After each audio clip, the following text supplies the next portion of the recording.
Welcome, everyone, and good evening. We'll go ahead and get started and just let others Recording in progress. join us as they arrive.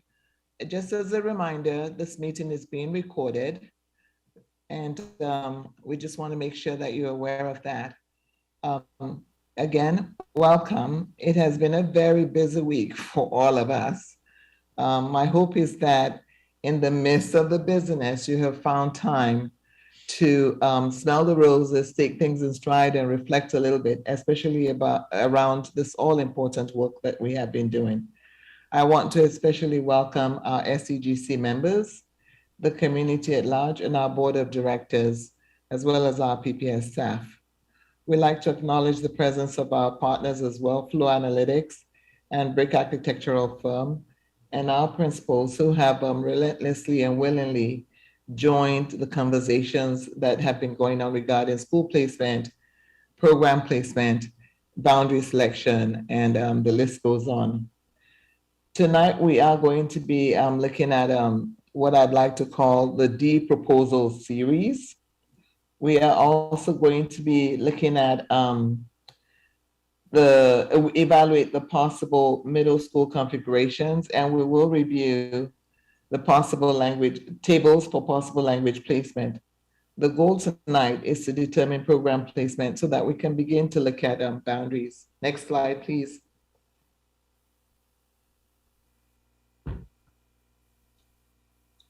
Before I proceed, I do want to acknowledge those who are on this land before the rest of us join them, and the work they've done to actually preserve nature so that we can benefit from its beauty. At PPS, we strive to strengthen our relationships with the Native community and Native nations. A symbol of this commitment is a land acknowledgement. These statements bring visibility to the first peoples of our collective home. This statement is meant to provide information and context while also encouraging all of us to reflect on our current day relationship with Native people and Native experiences. We'd like to acknowledge that we live, work, and play on the traditional land of the Chinook, the Clackamas, the Kalapuya, the Multnomah, the Wasco, and the Cathlamet, Tualatin, and Malala peoples. We also know that many of the tribes made their homes along the Columbia and Willamette rivers. We honor their history and acknowledge the sacrifices they made. Let us also acknowledge the robust present-day federally recognized tribes of this area, the Grand Ronds, the Silets, and the Cowlitz. In addition, I would like to acknowledge the Chinook Nation, who has been seeking federal recognition for many years. The urban Indian community is made up of tribal diversity that originates from around the country, representing 400 tribes. The urban Indian community has a vivid history made up of people whose journeys have brought them to Portland by ways of forced displacement or seeking more opportunities. Next slide, please. Today, these tribes and communities celebrate their heritage, showing resilience and tenacity that will be greatly admired by their ancestors. Within Portland Public Schools today, we serve students and families representing more than 150 tribal nations within our education system. It is our obligation to teach accurate information, past and present, about the impact of colonization on our students, all students today, and to make visible the multitude of Native families and many diverse ways Native communities and families are living in the present. We encourage every person to reflect on their own history, understand the history of colonization and genocide, and support Indigenous sovereignty, priorities, and actions. This acknowledgement is one step that we can take to improve our support of Indigenous communities in the area. In addition to acknowledging the land and those that have been here since time began, we must also remember our stolen siblings from Africa, whose labor built the vast wealth of this country. These two communities and the atrocities committed against them are intrinsically intertwined due to our existence within a white supremacist world.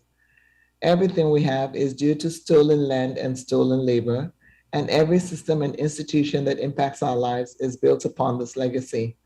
It is our job to speak that truth into spaces so that we can begin to heal. Next slide, please. So a brief review of our agenda. We will review and discuss new options for special program placements. I mentioned that earlier. And then we'll seek consensus and improvements. I also do want to say that we will translate versions of the proposal series as quickly as possible and have them posted on our website. Currently, we have a lot of information, urgent information that needs to go out to our school communities. So there is a slight delay, but we'll get it done as quickly as possible. Next slide, please.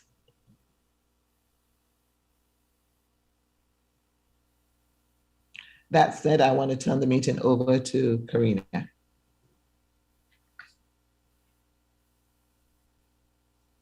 Thank you, Dr. O.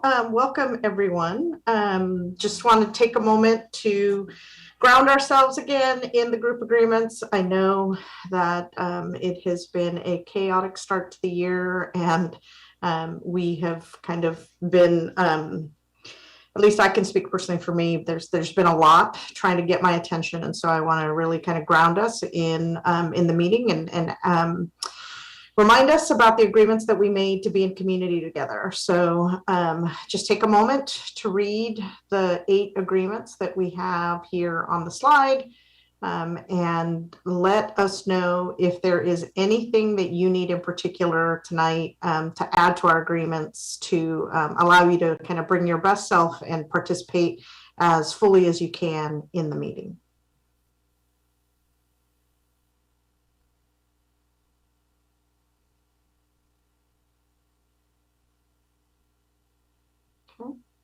Again, if you have any comments, just put your hand up, and we will try and ensure that we are adding your group agreement to the work that we're doing moving forward.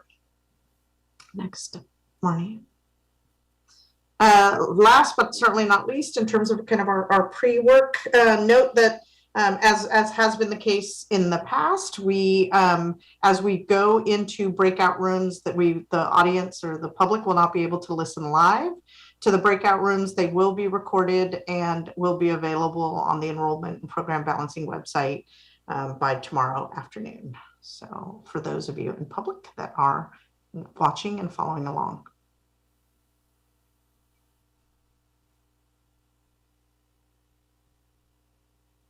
And Beth, it is time for Co-Chair Corner. So we will spotlight you. Okay, sorry I don't have anything on my slide today. These things, since the proposals came out, this has sort of been coming together over the last few hours and not in a timely way to put stuff on the slide. So I'll share some of the questions that have been coming up and things that folks want to really think about and focus on as we move through tonight's meeting. One thing that came up after last week's meeting was some focus areas around transportation.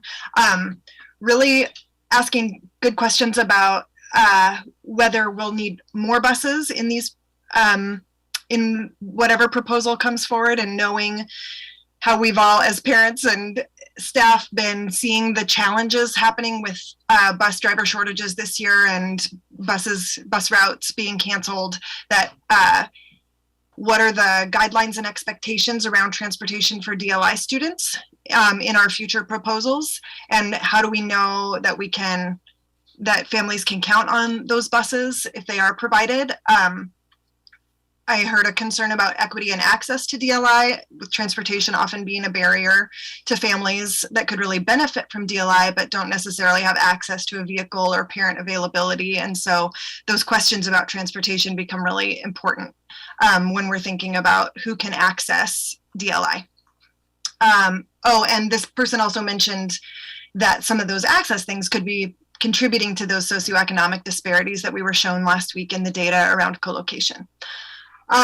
Another big topic that I've been hearing a lot of interest around is questions and comments about consolidating Spanish immersion. And so first of all, a lot of interest in keeping it at Kellogg, since that's where it has been established. Families and students would appreciate that stability. Instructionally, the community is being established beyond just where the teachers are teaching, but also the intentionality behind staffing a bilingual school with considerations of administration and other staff members who are meeting families' needs which aren't easy to pick up and just move to another building. But then also this raises some questions because of the size of the Spanish immersion program at middle school. If all strands are to come together, Kellogg's a smaller building than Harrison Park. Kellogg is also central to a lot of neighborhood schools. So, so what are our trade-offs and where should we focus our energy? So sort of thinking about, as we're considering these proposals tonight, what can we decide? What can we put a pin in and work around? Like, do we need to say, okay, Spanish is already established at Kellogg, let's keep it there and make sure we can make everything else work around it? Or do we see those trade-offs around that sort of meaning that neighborhood students have to travel further, or meaning that we have more challenges in ensuring Harrison Park is fully enrolled? How do we balance those trade-offs, and where are we coming down on some of those things? Let's see. Also, along those ideas of balancing concerns, how do we balance the concerns about mitigating the impacts of these immediate transition years with ensuring that we come to a solution that has the strongest long-term sustainability? So just some thoughts and questions that people have been grappling with. So I, for one, if it's possible, I would love to hear from those principals who are in middle schools now at Kellogg, at Harrison Park. What would it take, like, to have a transition of where the DLI middle school programs are currently located? And is that something that's too big of a challenge and we shouldn't attempt it? Is it something that might be worth the trade-offs? I want to just hear some more about that. Okay, so then final section is a couple of other topics that have come up. Questions around DLI co-location at the K-5. These new proposals talk about Arleta having 2 strands, and so questions around what does that do to Bridger? Do the 2 strands go to 2 separate places? Do the 2 strands go to Arleta, and Atkinson strand goes to Lent? So people really wanting some clarity around what that movement of DLI strands might look like from the K-5. Wonderings about Lent remaining co-located and concerns about the neighborhood strand, whether that is robust enough to sort of avoid that single strand neighborhood concern we've had. And questions about, in light of the data on co-location and neighborhood students that were presented last week, do we have an opportunity tonight to sort of further discuss the idea of whole school DLI? The new proposals didn't include whole school K-5 DLI because that data hadn't been presented to us yet. That wasn't what was requested. We've seen it before in other models, so we want to sort of think about comparing those things in light of the new data. And then this last one is a personal question that I've had, and I've talked about it with some people. So I know the other people are interested in the answer too, but in the district, the models that we've seen for whole school DLI are either all lottery or a neighborhood boundary where neighborhood students are the only ones assigned to that school. And so there's some interest from me and others in what could a hybrid configuration look like where you have an all school DLI that includes both a neighborhood boundary and lottery. So that's what I've got for today. Thank you. Thanks, Beth. So first off, before we kind of move on, there were some questions that were posed there, and I think that we have an opportunity to get to some of those as we get to asking, as we get to some of the Q&A that we have for the work that Jed's going to present, Beth. So thank you for that.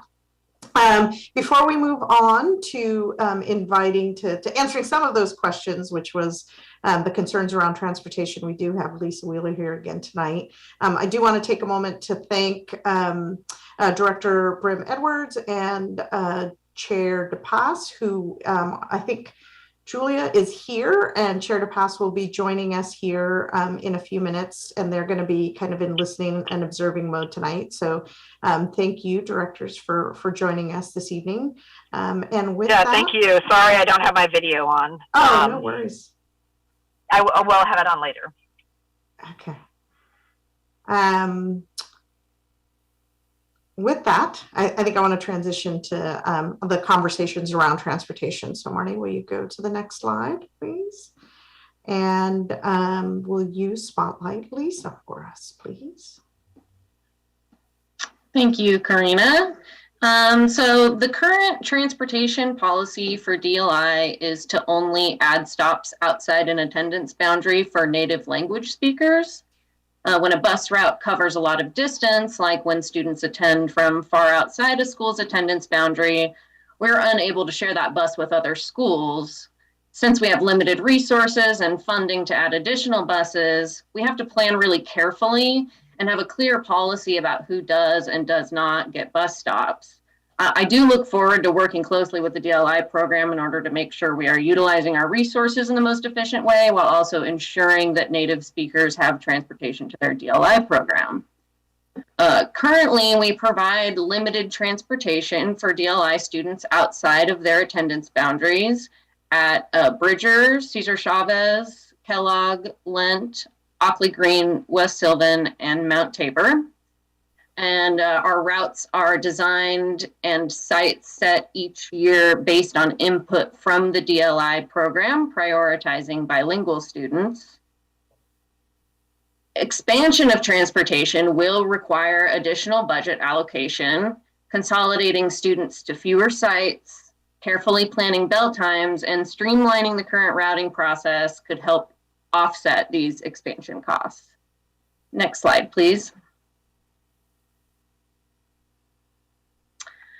We are aware that it is difficult this year to imagine adding transportation to additional sites with all of the route cancellations due to the pandemic. We have not been able to provide the desired level of service this year. However, we do not anticipate having staffing issues in 2023. We have actually improved our hiring practices significantly this year and have hired about 5 times as many new drivers already as we do in an average year. The problem is that a disproportionate amount of drivers are quitting due to the pandemic. So the hope is that the improved hiring practices will continue into 2023 without the loss of the staff that we already have. We've had some questions about safe routes to school. And there's good news on that. The PPS Capital Planning Department is currently working on a comprehensive safe routes to school program. We are currently analyzing walking networks within the PPS boundary. Capital Planning is working with the city and county on this. The program is still developing and far-reaching. Transportation has been at the table in these conversations, but it is complicated as it involves stakeholders outside the district. My hope is to have the program implemented by 2023. However, it is not spearheaded by the Transportation Department. And I just want to conclude by letting you all know that the PPS routing team is working on an impact analysis to provide some framework for how transportation could look in different DLI scenarios. And we will have reports on direct impacts in the coming weeks. Thank you, and I look forward to answering more of your questions. Thank you, Lisa. I want to give folks an opportunity to ask any questions on the information that Lisa presented tonight, knowing that, you know, not all the data is available to us, but certainly the pieces that she can answer tonight, she's, I'm sure, more than willing to do that. So does anyone have any transportation related questions? Marissa. Sorry. Thank you, Lisa. I just would want to put in a plug for requesting that the Safe Routes looks at Harrison Park. We've been begging to have some attention to our unbelievably dangerous, like, street full of potholes, no sidewalk ramps or crosswalks in 3 directions around the school. Thank you so much. Yeah, I'll be sure to bring that up in our next meeting. Thank you. Thank you, Marissa. Anyone else?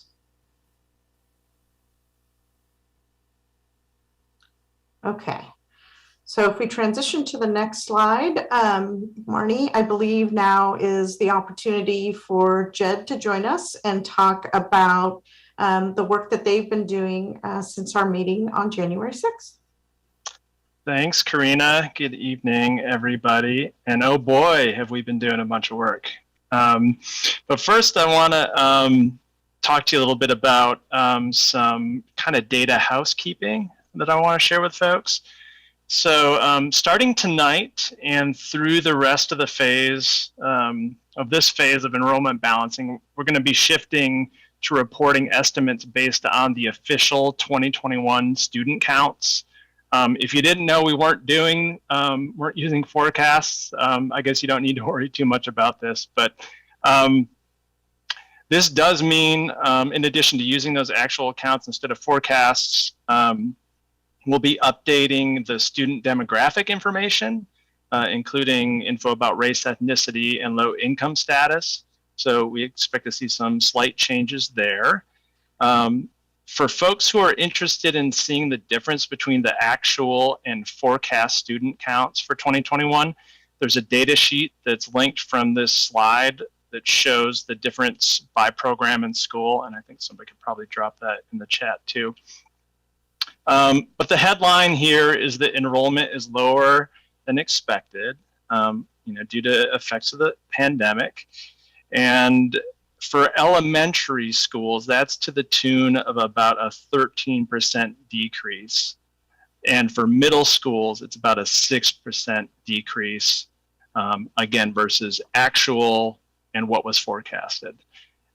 There's a lot of variability depending on the school and the program, so I encourage you to take a look at that data sheet. And here's also just a plug for the district's system planning and performance data hub, where you can find all kinds of enrollment reports based on the 2020 student counts. I go there all the time and I love it. So next slide, please.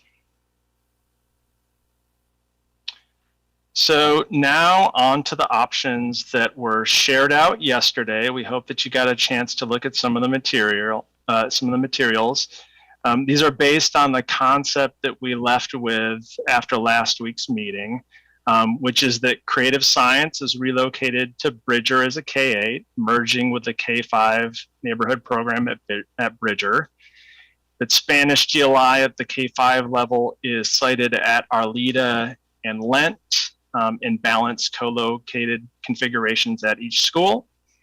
And that Chinese DLI at the K-5 level remains at Clark, which is currently at Harrison Park, but expecting to move to Clark, and at Woodstock in their existing co-located configurations. From this, we worked with the district to develop 4 options that are feasible, but I would say also each present their own trade-offs, as we're used to seeing. Next slide, please. So we've got 4 options in the D series, as Dr. O mentioned. And so this is D1. And the headline for option D1 is that middle school Chinese DLI is consolidated at Harrison Park, and middle school Spanish DLI is consolidated at Kellogg. And so, as I mentioned, each option is imperfect. And in this case, with D1, we see that Kellogg and Hosford exceed the 80% utilization threshold. And then on the other side, Selwood and Mount Tabor are below the 500 enrollment target. There is potential to smooth out some of the enrollment imbalances between the middle schools with boundary changes. But we'd have to do so by making cascading boundary changes that involve multiple middle schools, and it might not get us to our target enrollment across the board. The reason it would be cascading is that the imbalances are not between schools that are right next to each other, so we'd have to use a bit of a domino effect to approach this. In this option, Woodstock's Chinese DLI program would split from its co-located neighborhood program to feed to Harrison Park. And then on the feeder graphic here, I've labeled each middle school with its estimated 2025 enrollment and its utilization percentage if it's above our target of 80%. I've also circled the K-5 programs that would now feed to a different school than they currently feed to. And so next slide, please. So option D2, the headline here is that middle school Chinese DLI is consolidated at Lane, and middle school Spanish DLI is consolidated at Kellogg, and that also Russian DLI moves to Harrison Park. And here we see that Lane exceeds the 80% utilization threshold, and Hosford and Mount Tabor are below the 500 enrollment target. Through boundary changes, there is a potential to shift enrollment from Kellogg to Hosford and/or Mount Tabor, or enrollment from Lane to Hosford. In D2, we see that co-located DLI and neighborhood programs at Clark, Kelly, and Lent are all feeding to different middle schools. And also in D2, there are 7 elementary programs that you see circled here that will feed to a new middle school. Next slide. Okay, D3. Headline here is that middle school Chinese DLI is consolidated at Kellogg, and middle school Spanish DLI is consolidated at Harrison Park. And so here we have Mount Tabor exceeding the 80% utilization target, and Hosford and Selwood are below the 500 enrollment target. And again, through boundary changes, there is some potential for shifting enrollment from Lane to Selwood, but maybe not enough to get Selwood to the 500 enrollment target, just because there's not that much extra enrollment at Lane in this option. So in D3, we have the co-located DLI and neighborhood programs at Arleta, Clark, and Woodstock, all feeding to different schools. So that split feeder that we talked about. And also in D3, there are 6 elementary programs that are feeding to a new middle school than they are right now. D4, next slide, please. Okay, this is a final option D4, where the headline is that middle school Chinese DLI is consolidated at Hosford, and middle school Spanish DLI is consolidated at Harrison Park. Here we have Mount Tabor exceeding the 80% utilization threshold again, as with D3, and Kellogg in this case being below the 500 enrollment target. Through boundary changes, it's probably possible to shift some enrollment from Mount Tabor and Harrison Park over to Kellogg to help with that a bit. In option D4, we have the co-located DLI and neighborhood programs at Arleta, Clark, and Woodstock, all feeding to different middle schools. And also in D4, there are 5 elementary programs that are feeding to a new middle school. Okay, next slide, please. So here's another view of enrollment and utilization for the Southeast middle schools. And so just giving folks a minute to look at this. Here I've included the existing figures for the current middle schools, so you'll see that in the second to left column. And I've colored the text for each of these based on whether the school is above that 80% utilization target or below the 500 enrollment target. And I think this is just another reminder here that we don't have a perfect option before us, as we see either low enrollment or high utilization in each of the options. Next slide, please. So here's a table that shows the existing proportion of low-income students and how those proportions change across the 4 options. In general, you see that the movement of enrollment towards schools in the East results in the proportion of low-income students decreasing pretty much across the board, with the exception being Hosford in some instances where it takes on a feeder school that's actually from its east. I think it's Creston in those cases. Next slide, please.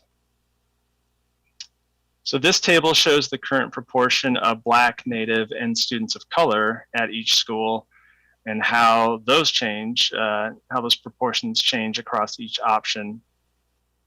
And again, with the eastward movement of enrollment, we're generally seeing the proportion of BIPOC students decreasing in the options. Again, with a couple exceptions for Kellogg and Hosford, seeing a slightly higher proportion of BIPOC students. And again, that's based on mainly the feeders coming from the east for Hosford and some of the dual language immersion programs for Kellogg. Next slide. And then finally, this table shows the proportion of English language learners at each middle school. And currently, and in each option here, we're seeing a pretty similar pattern as we saw with, I think, BIPOC students here with, again, in general reductions with a couple of exceptions for Kellogg and Hosford. Next slide, please. Okay, and this is my final slide here, which is some links for additional resources for folks to investigate this further. So yesterday was shared a description and an analysis of each of these options. It's a document that includes the different programs that we considered to be able to feed to the different middle schools. Within that document, there is a description in narrative form of each of the options, along with links to the full summary statistics of enrollment estimates and socioeconomic indicators for each of the schools and programs. And then finally, there's a chart here. This is kind of the cheat sheet that I like to use that shows the middle school assignments for each of those K-5 neighborhood programs or dual language immersion programs across all those options. And so with that, I'm finished with my slides here, and I'm kicking it back to you, Karina.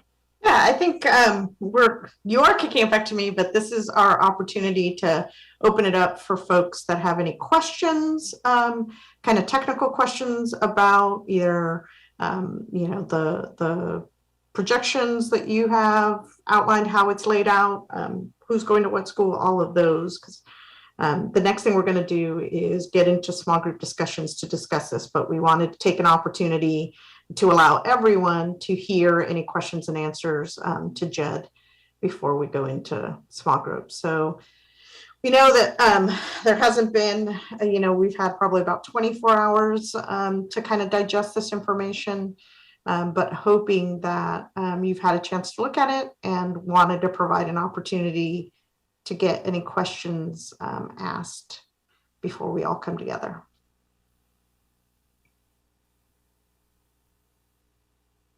Andy. Hi, everyone. Thanks.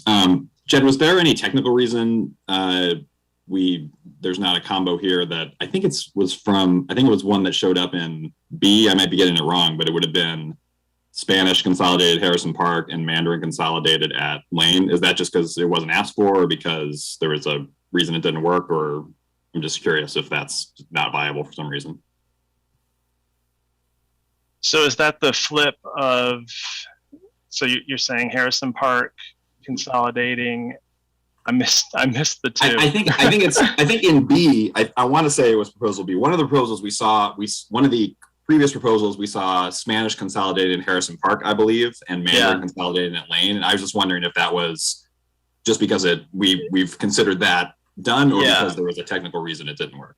Yeah, I think in that case, we had co-location with multiple programs. Judy, can you help me? I don't have that one in front of me right now, but. It is viable. And I think this is a good moment to remind people that there are many other combinations that could have been created. We thought these best illustrated the trade-offs. And you do have that version in B that you mentioned that you can look back at to see the potential feeder patterns. If, as you said, Chinese immersion was at Lane and Spanish immersion was all at Harrison Park. The one thing that does that we didn't do in any of these four is it had two immersion programs in one location. That was, even though we know that leadership has said it's okay to do that if that's the last piece of the puzzle, but we've also heard lots of members say avoid that if you can. So you're seeing only single DLI in any school, and that's what's different. Yep. Yeah, thanks, Beth. And Beth had the clarification there that that was actually a split of Spanish between two schools there. I had one other question, but I'll wait to see if anybody else has. Thank you, Andy. Anyone else have any questions?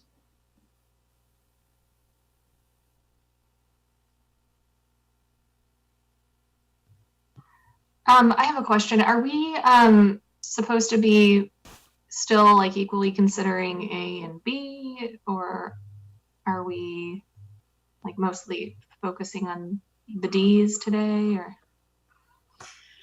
That's a hard question to answer, right? In that A and B were based on a whole school DLI model at the elementary school, and so, well, across all schools. But what we heard pretty clearly from SEGC members that asked for some new proposals was that that was kind of untenable for their communities, that there was concern about that for their communities. And that there was some, equity-based concerns around that, right? And so that is what drove us to proposal C, and that has since driven us to proposal D. And so that is probably the cleanest way that I can answer your question, Marissa. Yeah. I mean, I'm just wondering, like, have we concluded that we now have moved toward the D's because for that reason? I mean, I think that's reasonable. I think, that because of how you explained, that makes sense. So that's where we're at. But I just wanted to make sure if we're all on the same page about that. And Judy, correct me if I misstated anything there, if there's anything you'd like to add. I'll just say that the coalition has not eliminated any complete options yet. So we want you to be open to any of the pieces that you think work. And we hope that the work that Flo did this week is responsive to the most recent requests, but it's not meant to be the only version of options. And Marissa, you asked a question in the chat, and Megan has updated that. So if you go and check the document again, it should be working.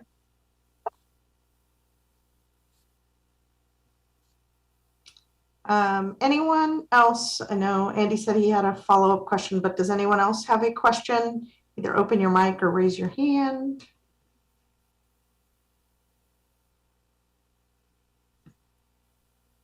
Alyssa. Oh, no, Oscar, sorry. Oscar's hand was up first. Oscar. Hi there. Yes, thank you. I'd just like to reiterate that I'd like to see a proposal of full school DLI. I don't know why we're leaving that or just putting that to the side, or so I just want to reiterate that I'd like to see that as part of my community as well. Okay.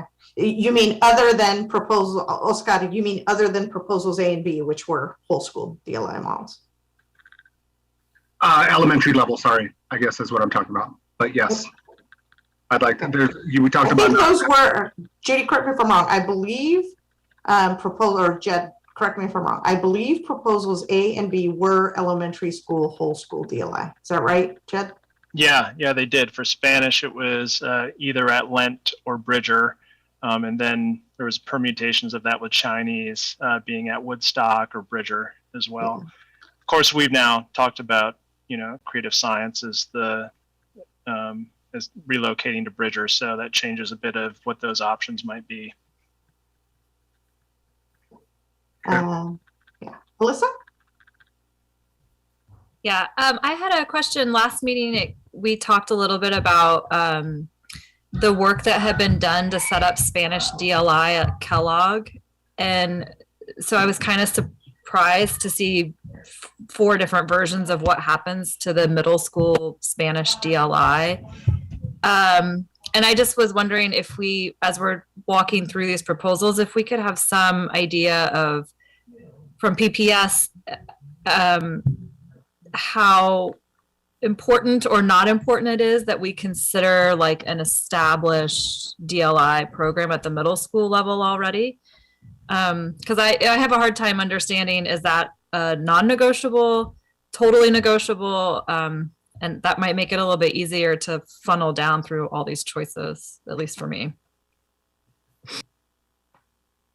Okay, thank you. Micah. I know there are items that we definitely need to be considering here, but being a Selwood parent, if everything worked out except for the 2 middle schools, Selwood and Mount Tabor, being under enrolled, is it like, hey, we'll figure that out when we get there? Or is there a plan other than boundary changes to increase enrollment at those middle schools? I don't know if that's a Jed or a Judy question. I can start by saying that boundary adjustments would be, I think, the primary way for the neighborhood programs to help with those enrollment imbalances, to the extent that there are, different enrollment policies or different programs that we haven't talked about here. I'd have to defer to district staff there. Okay, Beth. I wanted to note, so there's a conversation going on in the chat about whether, so what we've seen before was modeled either whole school DLI or co-located DLI. And I think that what's come up in some of the conversation is around how co-located model for K-5 may be what works best logistically for the Mandarin immersion K-5 programs, and seems to be preferred by both communities in terms of the distance from each other and all of these things, but that we could still think about ways to consider some whole school DLI for Spanish K-5. And one of the things that I was thinking about with the numbers today, and Jed, you can jump in here and clarify or like correct me if I'm wrong on this stuff, but it looks like if we were to consider a 3-strand DLI that included the Lent neighborhood. So for example, let's say the Bridger 2 strands of DLI were located at Lent along with their existing strand of DLI and neighborhood students, and it became an all neighborhood program with the remaining strand staying at Atkinson in the current configuration. That in most of these D proposals, the middle school numbers would remain fairly consistent, especially in the ones where Lent neighborhood and Lent Spanish immersion are proposed to feed to the same middle school, that it doesn't throw off our middle school calculations too much if we thought about that different configuration for the K-5 DLI for Spanish. So Jed, I'm saying concurrence, right? Okay, so what is coming across not only in sort of Beth's commentary, but what we're seeing in the chat is, and we've got probably about 5 more minutes before we had slated to go into our small group. So let's have a conversation. I want SEGC members to talk about, it sounds like the focus should be on Spanish DLI and whether or not that is a whole school model or a co-located model. So does anyone want to talk about what the implications of that are for you, for your community? It seems like most folks are agreeing that that might be something that we want to look at, but does anyone, Harmony? No, I can't. No. There. Oh, now we're good. Yeah. Okay. I have an old computer that's struggling lately. I think the other thing that we want to consider based on the data that we saw last week about the potentially negative impact of co-located programs on neighborhood students. I want us to dig a little deeper into that in terms of these D proposals, which which supplant a co-located program at Arleta, especially given the high proportion of historically underserved students at Arleta. I think it was an idea that was proposed and we didn't have time to consider it. And I want us to be really mindful of the impact, especially to historically underserved, just by, these aren't puzzle pieces, right? I mean, to some degree, yes, but actual kids and actual impacts here. And so, it's just a thought that I've had all week. Thank you, Harmony. Anyone else have any questions? I do agree with you, Judy, that what I'm hearing is people want to kind of see a both and model, meaning the co-located Chinese whole school Spanish to see what that would be, modeled. Any other thoughts, questions?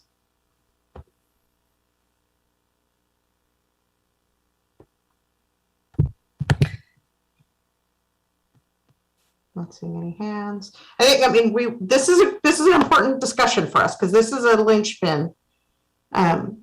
This is a linchpin to kind of where we end up. Dee. Sorry, I feel like I lost the thread there somewhere. So are we saying that, are we looking at the impact of co-located programs on all schools or just specifically Arleta or Bridger? I guess I was a little bit confused about what that thread was. Yeah, and I'd like to encourage folks, because one of the things that we've heard in the past is it is distracting for some folks when there's a bunch of chat happening and then we're engaging in a conversation here. So my hope would be that we have a series of raised hands and that we're able to talk to one another so that way we don't have kind of competing conversations happening in chat and and with us here. So Dee, I think I'm not sure. I guess in what I'm trying to follow the chat and listen. What I'm taking away, I'm sure, is not what you're trying to say. What I'm hearing is that we can only do co-locations at schools that don't have high BIPOC populations, which doesn't make any sense to me. So I'm just wanting to understand, like, what the. I think I missed something between the chat and what was being said. Yeah, and Jed, do you have any response to that? I could just clarify. I mean, I was in particular talking about Arleta. I mean, I think we should have the conversation in general. I'm just trying to, especially at a school that doesn't have any co-location right now and has a high percentage of historically underserved students. I think that's why it came to mind. I think there's a lot of factors here beyond that, including like the needs and wants of the communities there and how the programs are established already and all of those factors too. I just, in particular, I was talking about Arleta.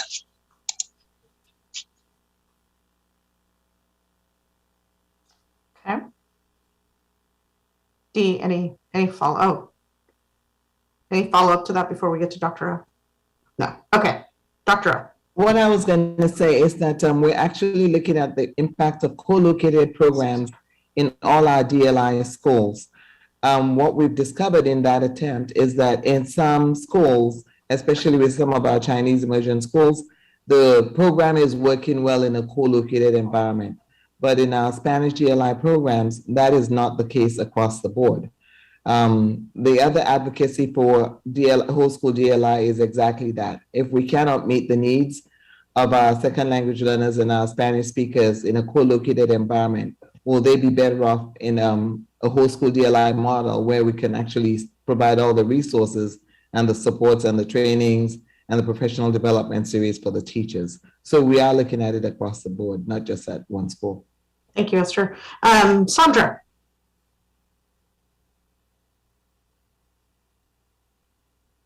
Oh, you're on mute. Can you guys hear me? Yes. My microphone has been acting up, sorry.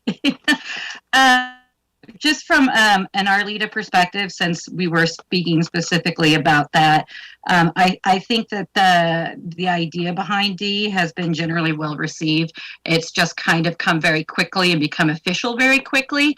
And so we're just hoping for some due diligence around, maybe what the outcomes have been at balanced co-located locations, what that might specifically look like given Arleta's current makeup and what the makeup would look like after the DLI program was there, if that were to become the official plan, and just kind of what like funding and just general logistics are. But just speaking to what we're speaking right now, we are interested in seeing, how that looks like, what the nuts and bolts are. So when Dr. O was talking about, programs, co-located programs failing in the Spanish DLI program, just maybe digging a little bit deeper on what the demographics of those programs were like, just to try to, infer some more information from that. Thank you. Elizabeth.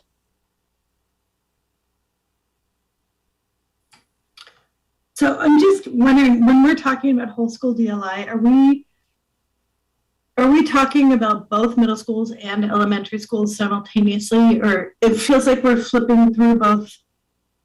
And Karina just raised, but it's hard to track the conversations when we're flipping through middle schools and elementary schools and kind of conflating the two things. So yes, I agree. I'm wondering if there's a way that we can parse that more finely.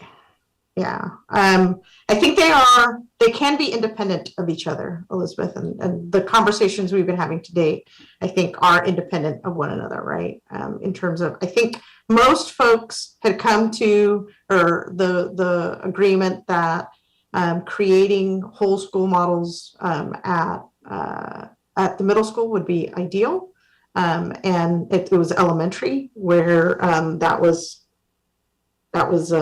more up for debate. But Judy, I'm going to let you correct me if I'm wrong here, or speak to that. It's not a correction, maybe just a clarification, and Sandra's point that we taking the big ideas that you ended the last meeting with and trying to turn them around in 3 days to new big ideas that you could reflect on. And Sandra, that was the purpose of having you see that the Arleta co-located in each of the Ds, not to make it the only option for consideration, but to not confuse the middle school changes by having lots of other elementary changes going on at the same time. So the idea for tonight was, please take a look at that and give your feedback. And you guys have done that organically and really powerfully. And I'm sure that that's going to carry on when we get to our breakout rooms. And then to Elizabeth's point, to give you some contrast for the different big ideas that we heard last week. The 4 ways to consolidate Chinese immersion that came out of the Chinese immersion group. And then there's preference for Kellogg for Spanish immersion, but let's do what's best for Harrison Park as well. So we modeled those too. So that's just some context around how these pieces came together, not trying to drive any of them above anything else you've seen, but just trying to do a little bit, enough of a spotlight. And maybe it worked because you're having the conversation. Maybe it didn't, because then I was trying to explain it, but I'm done explaining. I see your hand up, Beth, but I want to go to folks who haven't had a chance to speak yet. So Ellie. Hi, can you hear me? Sure can. Okay, I would really like to see the question that we are asking be, what is best for the neighborhood students here in this conversation? There's so much talk about DLI and should it be co-located or not. And it really feels like it's just focused on those students. And it seems like those parents have been given such a platform to speak out and say what they think. And they have, and that's great, but it doesn't seem like the neighborhood parents, especially the neighborhood parents of color, have really been encouraged to say what they think and how are they impacted by having a DLI program in the same building. Yeah, thank you for that, Ellie. That's important. Michael. Yeah, I think I have a general question about one of the charts that was presented in the initial presentation. When I look at the percent of low-income students in all the different versions, I think the concern I have is that virtually all of these Southeast schools would no longer qualify as Title I schools. There really aren't any that rise much above the 33% requirement. Lane is at 34% in 3 of the 4 proposals. All the rest of the schools are below that benchmark and therefore would not qualify for federal funding. And I guess my question is, are we predicting then that the percentage of low-income students is reducing, or projecting a lower enrollment, or are we simply rearranging students so that they're distributed such that there are no schools that qualify for funding? Yeah, Michael, I can take that one. So the projections don't make any projection for socioeconomics. So what we're seeing here is with the movement of students, and like I was saying, mostly eastward, to help fill up some of those, basically Lane and Harrison Park that we're trying to get more enrollment at. We're tending to see the demographics of those students to be, less likely to be low income, less likely to be BIPOC English language learners. So therefore reducing that percentage in many cases kind of across the board for different schools. Did that answer your question, Michael? Yeah, I think the reason I raise it is I think one of the general intentions of increasing enrollment at schools is to increase staffing and offering for students, and I think this potentially runs counter to that general purpose. In that a couple of schools at least would have a significant loss of funding, and therefore really a cut to programs most likely that could potentially be balanced by increased enrollment, but perhaps not. Good point. Thank you, Michael. All right, Beth. Thank you for waiting patiently. Oh, that's fine. I just wanted to clarify a question that had come up in the chat, which was about why the idea of a single strand of Spanish remaining at Atkinson was brought up in the idea that I mentioned. And in addition to what Harmony pointed out around the feedback from native speaking parents at Atkinson, there's also, if the Atkinson strand also moved to Lent, that would probably eliminate space at Lent for the neighborhood students to remain. And I think we've heard that neighborhood families at Lent really appreciate access to a neighborhood school in their neighborhood. So that's another element of that if the Atkinson strand remains outside of Lent. Okay. Thank you. Okay, I'm not seeing any more hands up. I am thinking this is a good opportunity for us. So we've converted the small groups back to our original small groups. So we are kind of commingling, if you will, the folks that were looking at specific program areas. That way we have a cross-pollination of that across the different breakout groups. And we want to kind of continue this discussion in the breakout groups and see where we have consensus. Like, do we have consensus around even like, are we prepared to talk about options D? Are we looking at some other models that we want to have made, knowing that we really want to try and focus on landing our program placement as best we can tonight. So with that, I want to remind our facilitators in each room to hit record. And then Nathan, if you can push us to our breakout groups.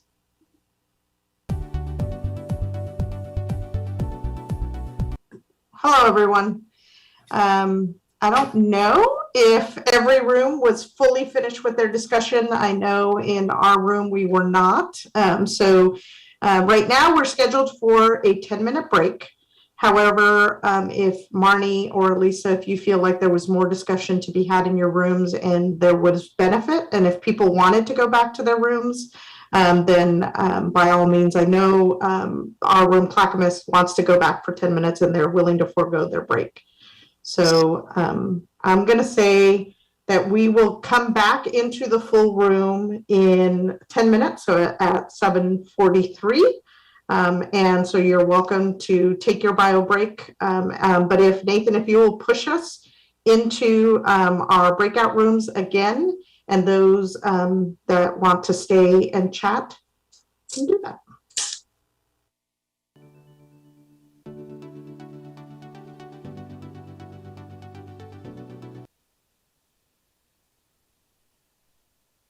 If you need to step away for a minute, by all means, please take care of yourselves first and foremost.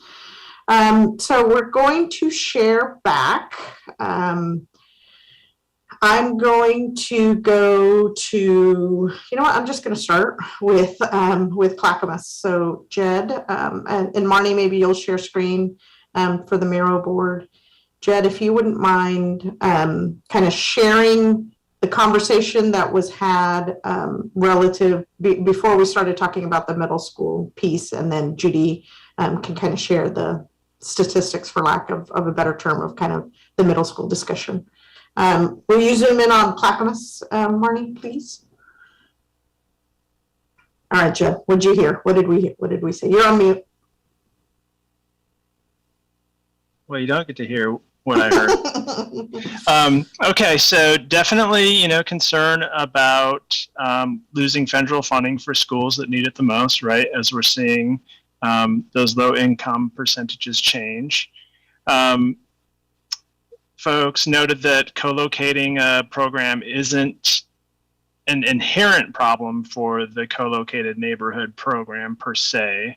There's concern about the D-series proposals that elementary schools are remaining under-enrolled, and just also kind of noting in response to that there are a lot of rough edges that need to be attended to after we land the program placements, and under-enrolled elementaries would be a big focus there. Co-located DLI can be a stabilizing force for enrollment when the neighborhood enrollment is fluctuating. We heard that from folks. Clarification just around data that they were not showing the effects of temporal change in socioeconomics, that it instead is showing changes due to different populations of students being considered at different schools. A note here that neighborhood enrollment fluctuations can result in different number of classrooms at different grade levels, and has been addressed before by the district. So folks felt like that bridge has been crossed if it presents itself with what we recommend here. When we get to the discussion about split feeders, there was just curiosity about how that affects attrition at that transition.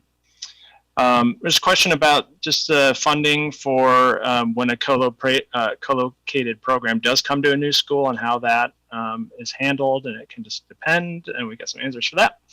Would like to see, let me start over here with, there's concern with moving DLI to a new co-located school, in that, it needs kind of its own ecosystem built up and a lot of support to create that.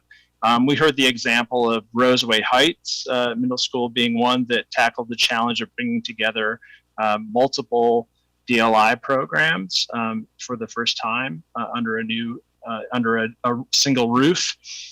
And then finally, we heard that folks would like to see a both and for DLI at the K-5 level, Chinese DLI co-located, and potentially Spanish DLI whole school. I think it was also brought up that perhaps there's a both and for Spanish DLI at the K-5 level, with maintaining Atkinson as is and merging Bridger with Lent as a whole school. So we heard a couple things there.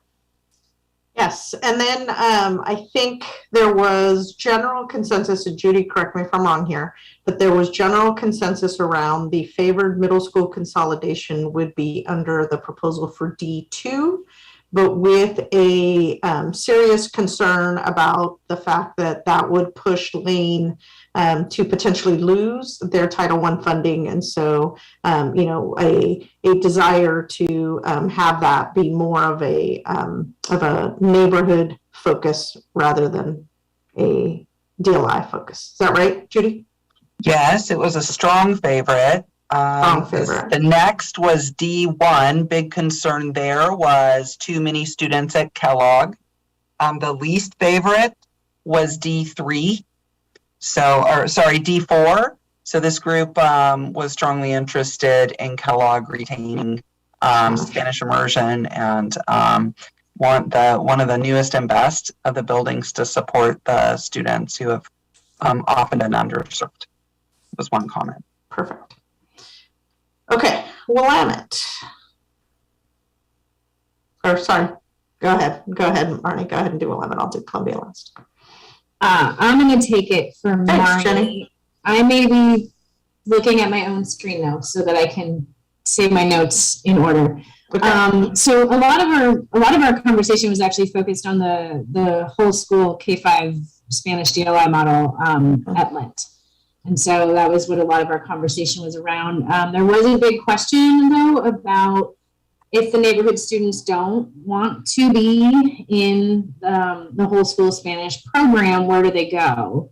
And so then they would be assigned to a neighborhood school adjacent. And we discussed how Marysville is the closest adjacent, but there could be issues with crossing the highway and 82nd. So that was sort of a concern that was brought up with that, like what happens to the neighborhood students then? Some of the positives about it was that Lent as a whole school DLI and Atkinson as a co-located, because they are mitigating the achievement gap there, could provide some of the comparison information that we've discussed earlier between like whole school and co-located models in terms of performance. And it also keeps the two Bridger strands of Spanish DLI together. So that was a positive. There were some notes that Martha shared from some of the meetings with the teachers at Lent, where they were in support of a whole school model being located there as well. So there may be some instructional support there from the teachers there.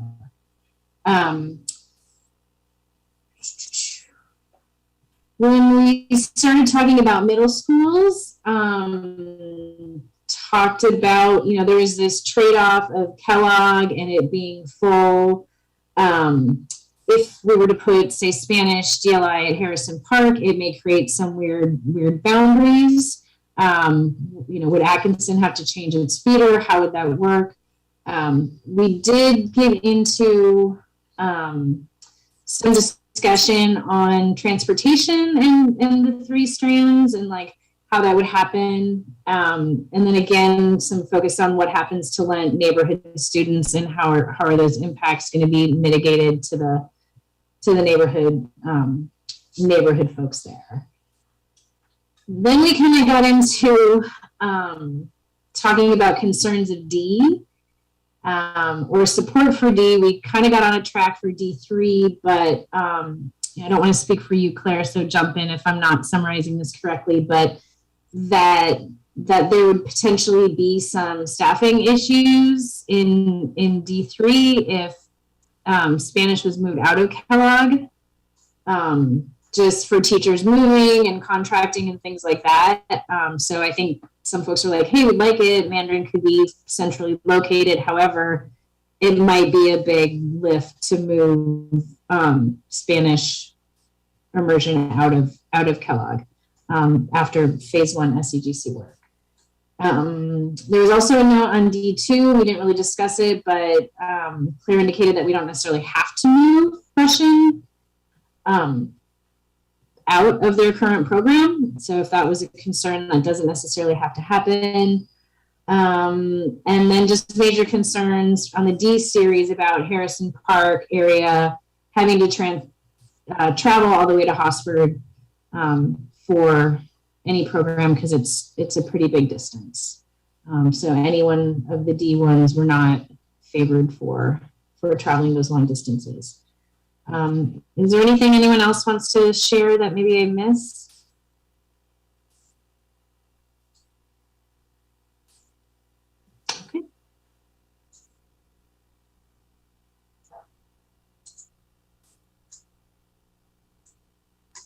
Columbia, I don't know. Elisa, are you sharing back or is Ethan?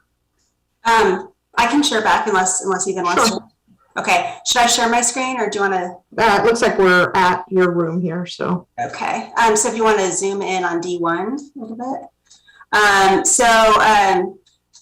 So with D1, there were concerns voiced about whether the numbers were going to work out as stated, and a desire in general to hear from middle school principals about their thoughts and experiences on that. There was a discussion about there was feedback from informally, shared that there was feedback from some of the families in the Chinese immersion program that Harrison Park was too far to travel. And so there was concern that there might be attrition in that program, which could bring down Harrison Park's numbers further than what was shown. And it was shared, though, that the people who had made those statements tended to be non-native speakers that felt that the distance was perhaps too far. But then there was a broader discussion after that. Like Beth shared, that if you looked at, some of the distances between schools, that, the perceived distance may not be as significant as the reality, and that, we want to be careful that distance isn't being used as an excuse for not wanting to go to a particular school, and being aware that there might be biases at play there. So that was some of the discussion around D1. D2. So there was a lot of discussion around the Spanish DLI program at Kellogg, and then also references to the Bridger letter that was distributed this evening, and people curious to hear from Spanish DLI families directly. What is it that makes them want to stay at Kellogg? Is it the facility? Is it the programs? What if, they were to move somewhere else and the teachers moved with them? Are there other things that would perhaps change their perspective? And there was recognition that under the scenario, so Lane is far from Harrison Park, and introduced transportation challenges potentially. The enrollment did not seem as well balanced under this scenario, brought Lane up to 91% capacity or utilization, and changed the demographics. Some were intrigued about the idea of placing the Russian DLI program at Harrison Park, and just wondering, how that would impact the school as a whole. Just an interesting piece of the scenario. And then just Kellogg's position in a busy location near Powell, and then if there were more walkers going to Kellogg, how that would impact safety. So D3, some felt that at first glance, this seemed as kind of like the easiest one from a starting point. The numbers seemed to work out well at first glance. So there was some appeal there. And let's go down to D4. With D4, the numbers of native speakers at Hosford appeared to be lower. Kellogg was relatively under-enrolled, which was a bit of a concern, as the new facility, wanting to make sure that it was well utilized.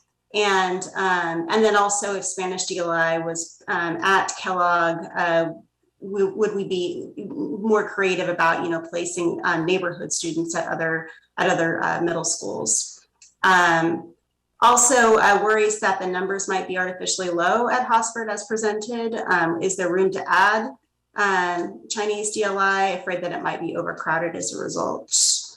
And then at the bottom, just kind of other comments.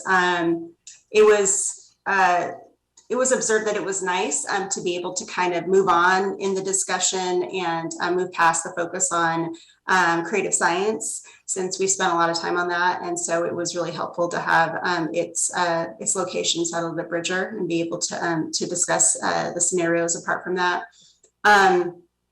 And definite interest in exploring whole school DLI still felt, and also that, you know, it seemed like PPS was waiting for the coalition to make a recommendation on whole school DLI, and coalition members wanting to hear from the professionals and have them perhaps make the call, because there seems to be a lot of discussion around this. And let's see, I think that's about it. Anyone else want to chime in?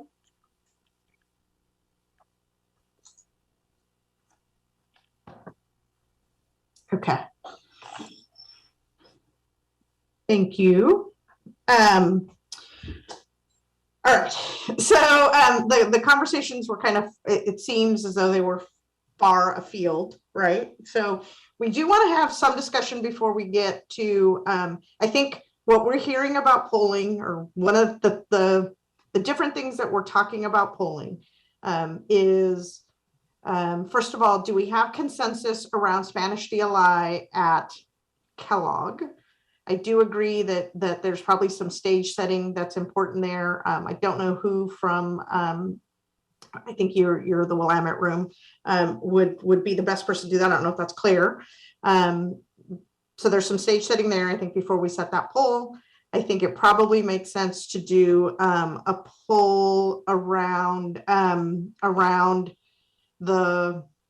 what we kind of pulled in our room, which was this idea of the both and whether or not there wants to be a model around that, which is around whole school versus co-located ish. And then lastly, a poll around kind of where people are standing. What if you had to pick between the D options, which one most closely aligned with what you felt was best for the Southeast Guiding Coalition as a whole?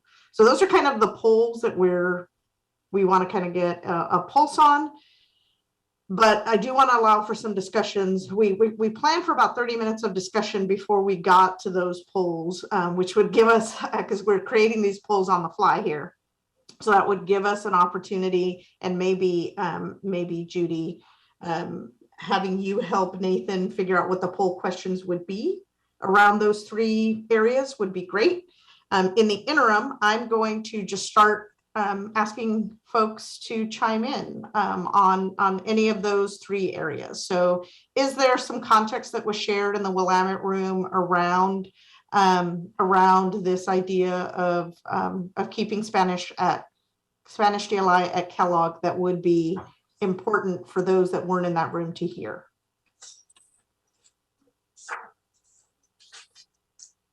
Maybe Andy, that's a question to you. Well, I just found what Claire's context that she provided on that helpful. I don't know, Claire, if you'd be comfortable sharing that with everyone. Sure. So one of the benefits that Kellogg has had as they formed together as a school is that they were able to bring a lot of Spanish-speaking staff together. And when if you were to move the program and teachers move, we follow the agreement between our Teachers Association and our contract. And also, you know, we have to think about following, they have many different components as we make decisions here that will follow the language in that contract. And the other piece is there's licensure and seniority for staff in our considerations as those that contract language is being considered. So like I think I heard one group say, well, we could just move the Spanish staff, you know, the Spanish DLI staff from one school to another. That isn't how we are able to do staffing. And so I just don't want to, I want to be transparent that right now we have a school that has been brought together and really been built around the Spanish DLI and in hiring all of their staff. And it's rare that a school gets to hire all of its staff in 1 year, so that would not be available in or some people were moved there, right? That's again following that language from the teacher's contract, and there was also positions that were hired as a combination. Thank you. And maybe as an adjunct to that, and I see your hand up, Marissa, but there is a question, and I don't know if this is a Jed or a Jenny question, but if we start talking about this consolidation of the Spanish DLI program or at the middle school level at Kellogg, is there what some of the options would be to reduce enrollment at Kellogg? Well, I'm thinking of one option that comes off the table, which was a split feeder of the neighborhood, Lent and Spanish DLI, going to different schools. That was a strategy to get Harrison Park enrolled, right? So that's not on the table anymore. So, just thinking of other pieces that are in the Kellogg feeder pattern, you've got Marysville that's somewhat in that direction, that could come out of the Kellogg feeder and go to Harrison Park. That's not one that we've really talked about too much before. It was outlined in the analysis packet, but the caveat there is that if you were to feed that to Harrison Park, you'd have a discontiguous attendance area for Kellogg, because you'd be hopping, Lent would be hopping over Marysville to go over to Kellogg. So it does present some challenges there that I haven't fully worked through, other than thinking of the barriers and haven't got to the solutions in my mind yet. Okay, thanks, Jen. Marissa. Yeah, I feel pretty frustrated hearing that we're just hearing now that it's not feasible to move staff from Kellogg to another school, because I feel like we were given the impression that enrolling Kellogg in phase 1 was not those decisions were not entirely permanent, and that we would be able to make adjustments to adequately enroll the other middle schools in phase 2. So I feel like these are things that staff would have known in phase 1 as well. And but yeah, so now, like Andy said in the chat, it sounds like now that is not an option to move it. So like Beth is saying, why are we being offered other options for locating the Spanish DLI programs if that's not really feasible? So but I guess here we are now. I just definitely struggle to see how we're not still left with an extremely over-enrolled Kellogg and under-enrolled other middle schools. So, but yeah, I think we should just make a decision. If it's not possible, if all Spanish DLI has to stay at Kellogg, then we've got to go from there. Okay. Yeah, and yes. Anyone else want to talk before we get to question number 1 to poll, which is this Spanish DLI at Kellogg? Anyone else want to speak to that point specifically? Raise your hand. Okay. Nathan? Oh, Eddie. Yeah, I just want to ask a quick question: is if we keep Spanish or consolidate Spanish DLI at Kellogg, and that enrollment piece is an issue. I heard someone mention about there are possible ways that we could mitigate that or reduce those numbers, and I would like to hear what those, if anybody has any answers, what those possibilities are. I'm just thinking about long-term health for Kellogg. If it's getting squished over there, that wouldn't be ideal for anyone. But yeah, what are some ideas? Thanks.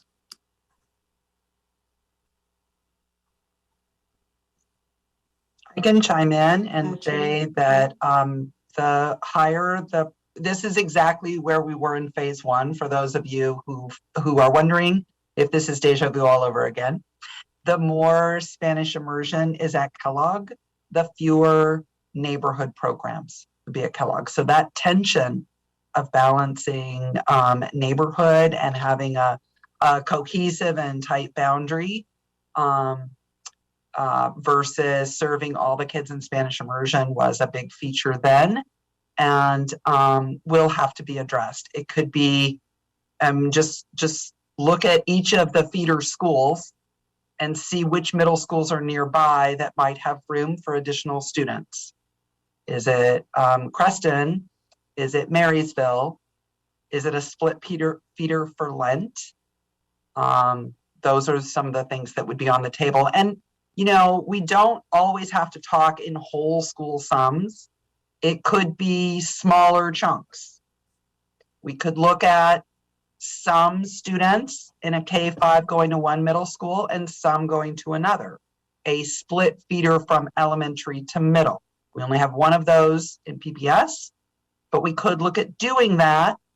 It allows for more balanced middle schools. It requires kids who have been together for 6 years to go in different directions. So those are some of the ways. And Eddie, that final phase of work, or stage, I guess, stage of the phase, is really what we know you're going to need time on as we head towards the next meeting.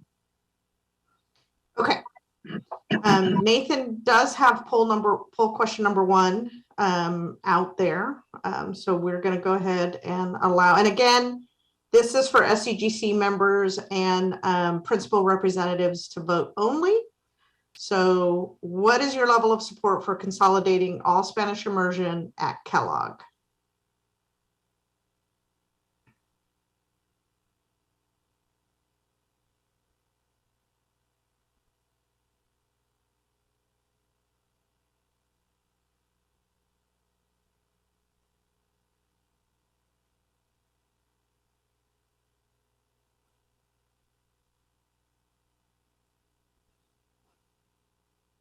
Okay, we'll give it one more. Looks like we're probably at our critical mass here.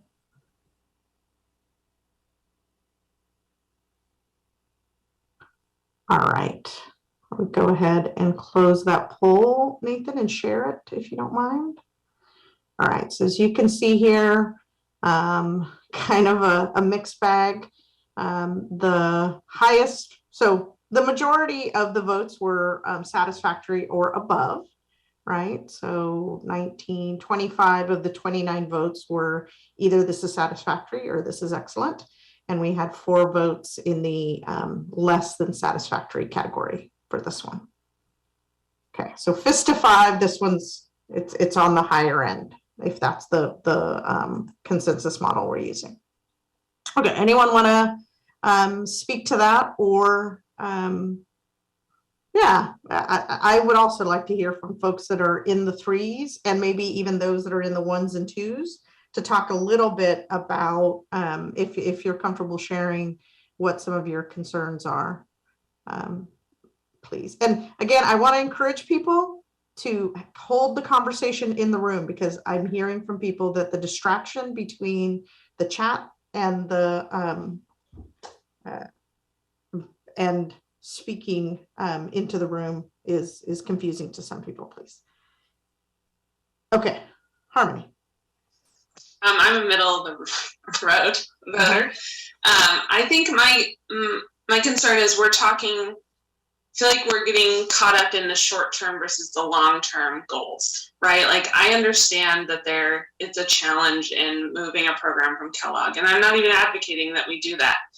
I just think that we have to, like, while there might be short-term difficulty, if it's what makes sense long-term for the whole of Southeast in order to have robust middle school programs, and that it makes sense for our neighborhood kids just as it makes sense for our, DLI programs, then it's still worth it, right? There are no easy choices here, right? I just want to not lose sight of, like, we're there's lots of conversation about prioritizing I feel like there's so much conversation around prioritizing like where the DLI programs go. And I understand because they're big and we have to put them somewhere, but I don't want to lose sight of like the whole system, right? Like there's a lot of kids involved here, and it's a long-term issue. It's not, it might be a struggle to staff and change where Spanish is for the first 3 years. But,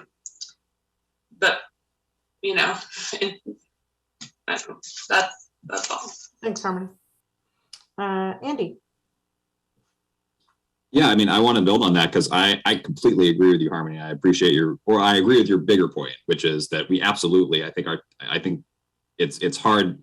It's really easy to, or it's understandable that we want to sort of prioritize or focus most on the short-term challenges a transition like this will cause and downplay the long-term state, but we really ought to be doing the reverse, right? It's hard. I think where I struggle with this one and why I'm a little frustrated is because what's the threshold though, right? Because we're talking about, to me, what I'm hearing Claire describe is that we essentially gave Kellogg a unique opportunity to intentionally build a Spanish DLI focused middle school from scratch that very few schools, I mean, like she said, like very few schools get the opportunity to hire all their staff in one go. And so to me, the threshold is like, well, how long are we talking about for recreating that, given what we just heard, right? Like, is it 2 years, 3 years, 5 years, 10 years? Never, right? Like, so I'm with you that if we could, whether it's something the district could go have some conversations with PAT about, or I don't know what it would take. Like, if it's like, all right, it would be a challenge, but like we feel confident that within 2 to 3 years, we can get the staffing back to a similar place. That might change my calculus a little bit, but I think there's this question of like, that's a lot to, what I'm hearing is that this would be a lot to undo. So, yeah. Thanks, Andy. Elizabeth? Thanks. I think that I said in the small group, it's interesting because I hear short and long-term impacts, because I view the long-term impact of kind of changing this purpose-built school and really the intentionality about the benefits of focusing this DLI program that was introduced by PPS staff a while ago. That's the long-term impact that I'm striving for. And I see some of the changes to the neighborhood programs and I wonder if those can't be mitigated for. And one thing I'm noticing, and I don't think there's any intentionality around it, but I do want to just say that all the students are neighborhood students at PPS, and I'm starting to feel a little like there's a differentiation, and I just wanted to name a little discomfort with that. Thank you. Anyone else want to talk to this question before we then move on to kind of the next big topic of polling? Okay. So poll question number 2 is around consensus. Do you support, this is a yes or no, do you support Flow modeling a new K-5 Spanish immersion plan, whole school DLI at Lint, taking in all Bridger Spanish DLI and neighborhood?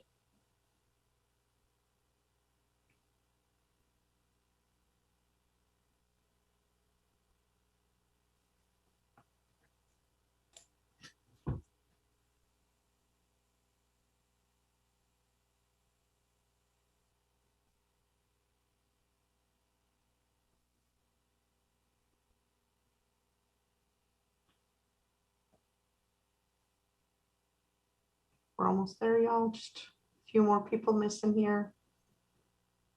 Give it a few seconds. Sorry, this means Lint neighborhood, right? Or is it to take in the Bridger Spanish and Bridger neighborhood, or is it the whole school DLI at Lint, which would take in the Bridger Spanish DLI and the neighborhood? Josh, it's and Lint neighborhood. Neighborhood. Lint neighborhood, right? It's okay, what yeah, Beth said. Okay. Yeah. Beth, is that what you said? Yes. And Jed would have it feed it to Kellogg, right? Well, That- assuming, yeah. We would have to try to make that happen, I think. Yeah. Okay, let's close it. And share, please. All right, so this one was some pretty clear homework for Judd. I do want to have an opportunity for those of you that don't agree with this direction to be able to talk a little bit about that if you're willing, about your concerns about modeling this. If you're willing only. I can just say the only concern was, again, like, how does that feed into what are we going to do for those neighborhood students? And another thing to look at in the midst of trying to, is it just pushing decisions down the road? Like, how much do we keep remodeling? Right. And is it even feasible space-wise? So I guess that was all of it. It's like, there's a lot of decisions. And we had it in B. I mean, we already had it in A and B. To a certain extent, yeah. Yeah, like, are we looking at this again, like, when there is a proposal already out there that had a whole DLI? Yeah, I think what we're looking isn't necessarily all whole DLI, right? It's kind of a mixed bag of it, but we had some with Lent in it, so we could sort of, so we just loop that in rather than taking a lot of time. That was, I was more of a time. I didn't, against it. I was just like, wow, we're getting down to the wire. Yeah, I mean, certainly, it would be dependent on how quickly Flo could turn it around. There are probably pieces of that are already structurally in some models, but I don't want to speak for the Flo team and say, sure, they can turn it around in no time. Alyssa, you have your hand up. Yeah, I would just second what was just said. I have concerns. Also, some D in the chat kind of says the same thing. Like, how do you decide which school community loses their location when you turn a whole school into DLI? And I think I have concerns doing that at Lent, where we may be setting up the children who don't go into Spanish immersion to have potentially more transportation difficulties, even if it's, within the right distance. They are crossing the most major roadways. And so I share the same concerns. I'm not opposed to seeing it modeled, but I just am not throwing all my support behind it either. Sure. Okay. Okay, yeah, sure. I think this is a good opportunity. I know there was a question earlier. Are there any, I don't want to say impacted principals, but I'm thinking specifically maybe of Michael and Leah. Is there any perspective that you want to add from the Harrison Park and Lane communities to any of the discussions here before we get into the middle school discussion?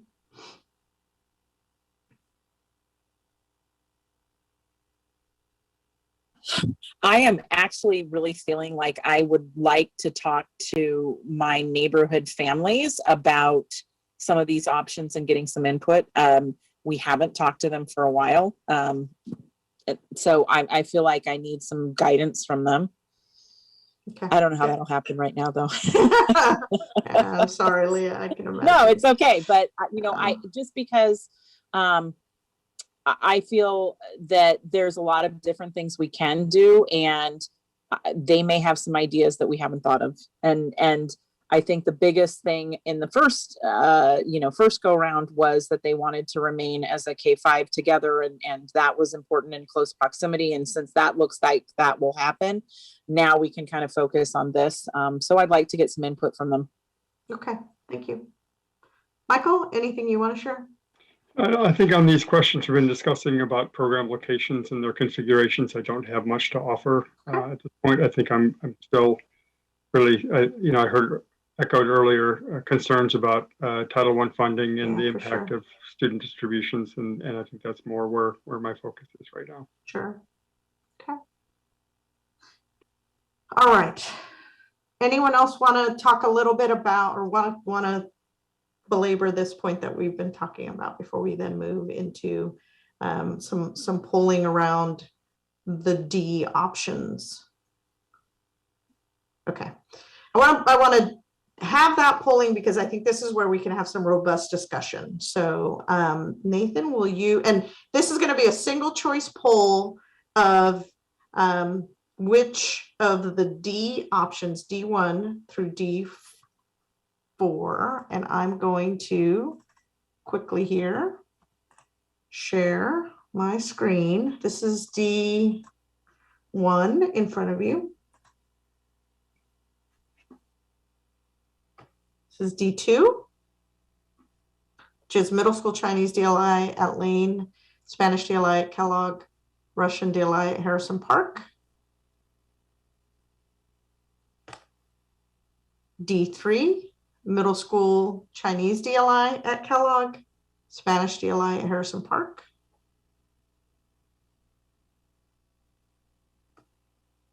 And D4, which is Chinese DLI at Hosford, middle school DLI at Harrison Park, right?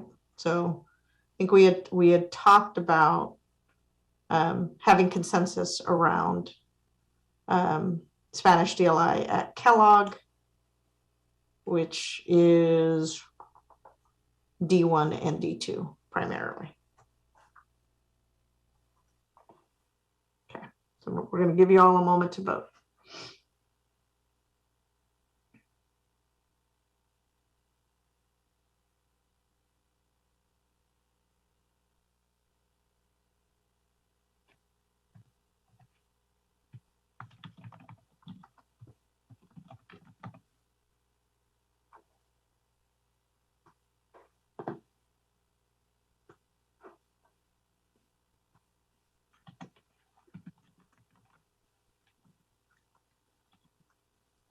Chris, you should see a poll in front of you. It's where you're voting.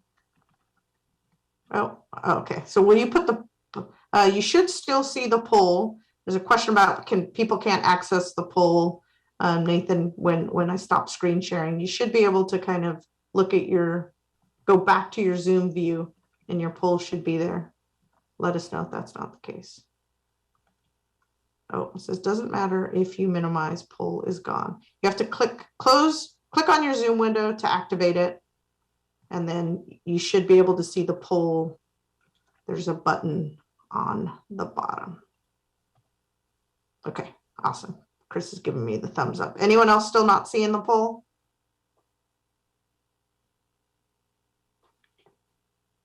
All right. We're almost there. We've got a few people who still need to vote. Yeah, there's a whole poll section.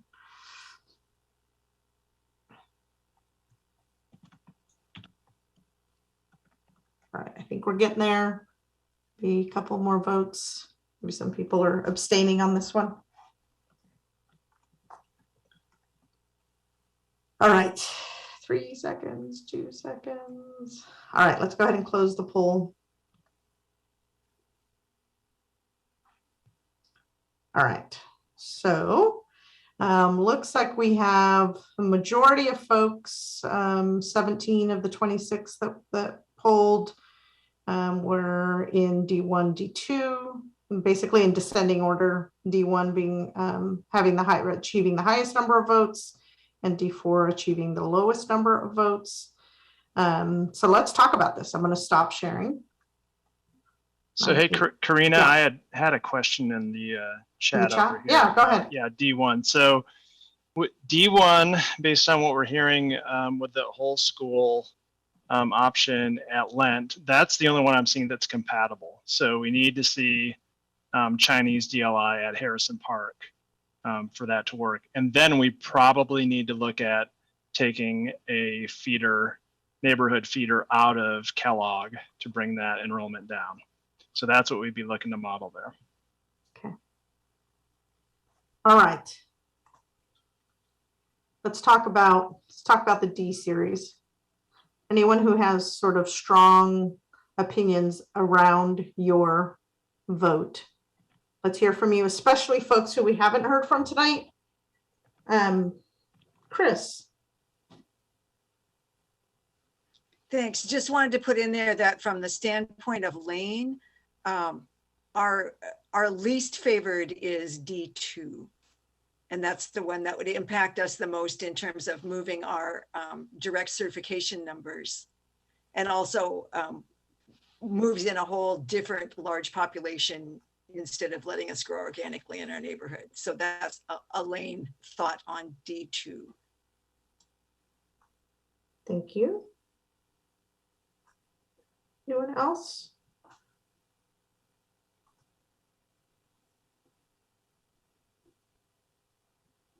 Anyone else want to talk about why they chose the D option that they chose in our poll?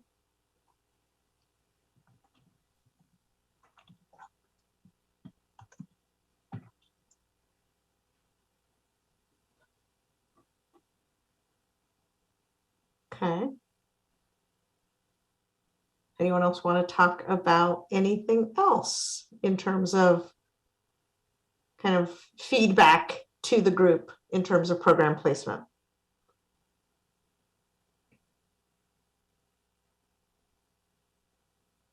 Andy. Sorry, I'm trying to wait for.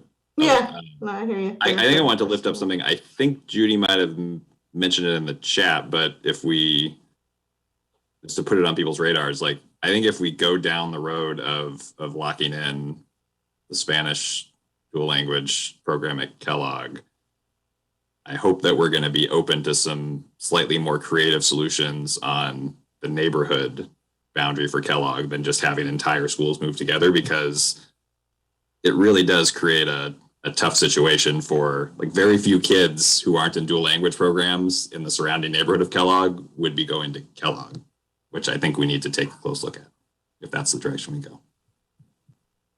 Yeah.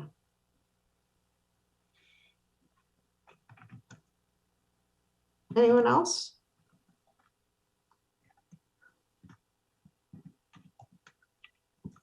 Okay. Elizabeth.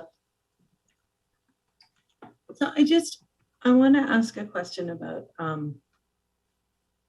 like how long does it take to normalize boundary changes, or how long does it take to kind of, so if you do these, I'm thinking middle school is like 3 years, and so if we change the boundary, the only word I can come up with is what's the normalization rate for that? Okay, I totally made that up, but if somebody knows what I'm talking about. I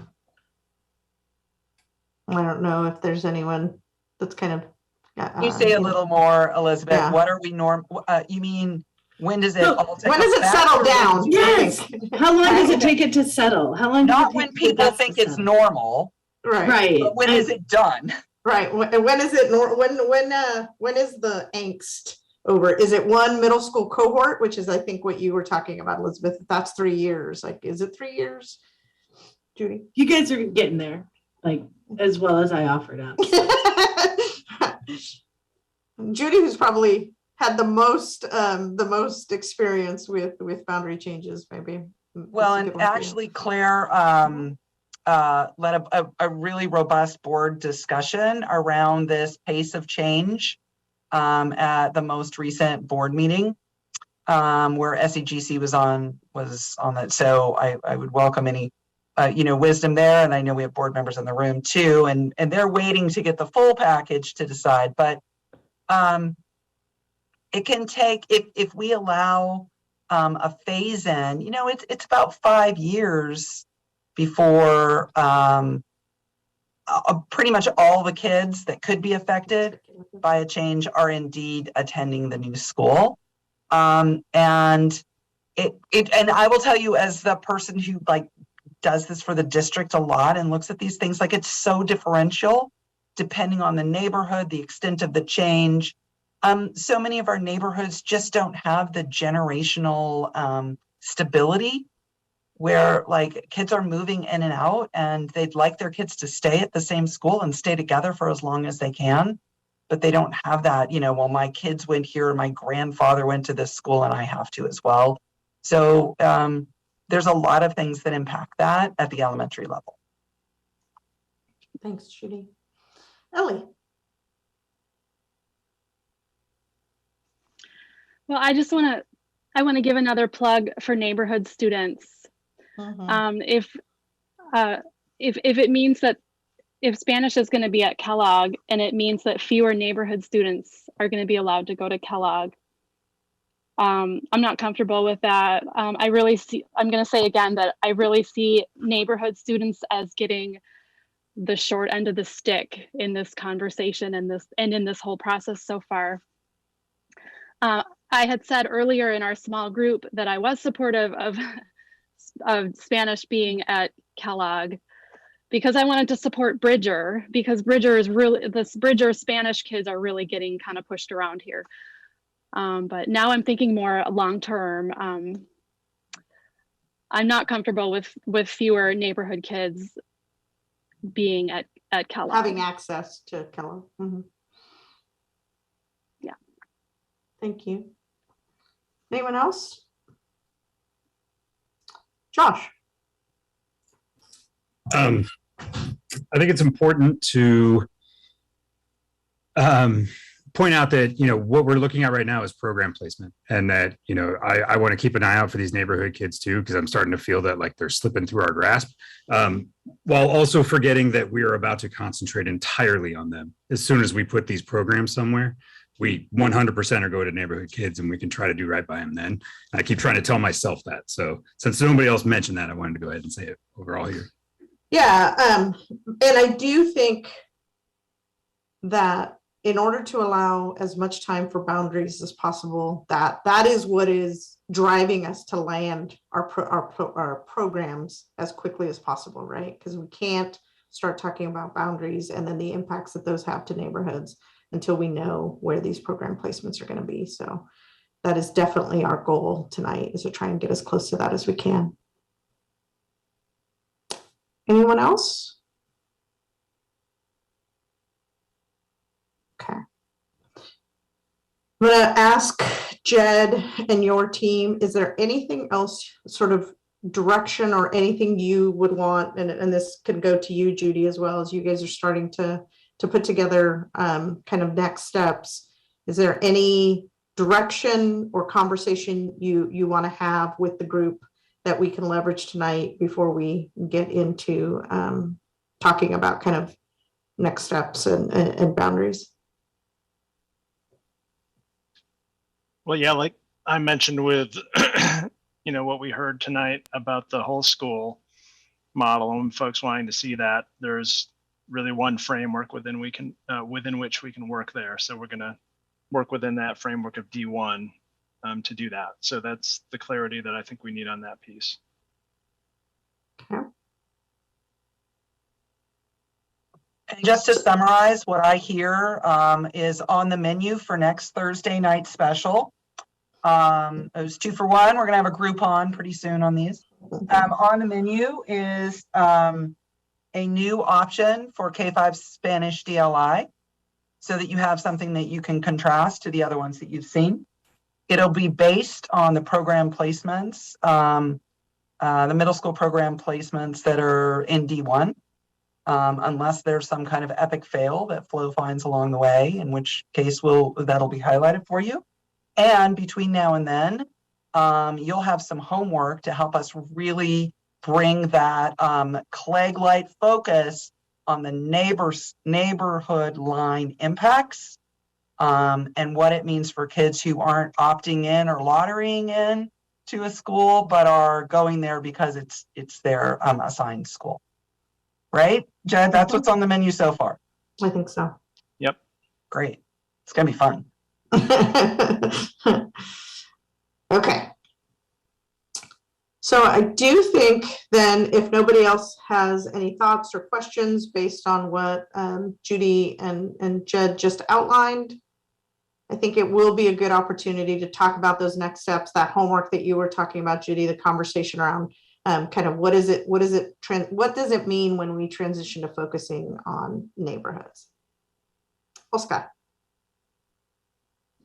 I know we're kind of wrapping up a little bit. I just want to see if Jed could clarify what he said about the full school DLI at Lent. There would be a neighborhood school or neighborhood strand possibly that would need to go to a different middle school, right? Like it being Arleta or Marysville, right? Just to clarify, just put it out there. Yeah, I think that we'd look at something similar to what we did on a previous draft proposal where there was actually a boundary for Lent as a whole school Spanish DLI. I see Judy shaking her head. And so with the opt-out of that as your zone school being Marysville. And so we had some assumptions around, about how many kids would opt out based on what we've seen in other places in the district to model that over to Marysville, but able to keep them then within the Kellogg feeder regardless. Does that make sense? Thank you for the clarification. Yep. Okay. Jennifer.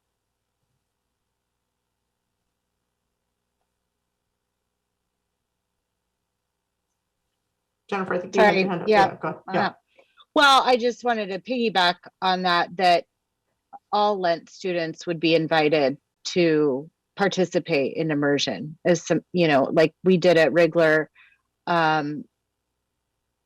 Most families, in my experience anyways, are looking for language options and, increasing their students' opportunities in the world by learning a second language. So I just want to make sure we're not talking about just taking neighborhood Lent and saying you're going to go to a different school. We're talking about including the whole community in the opportunity to be bilingual.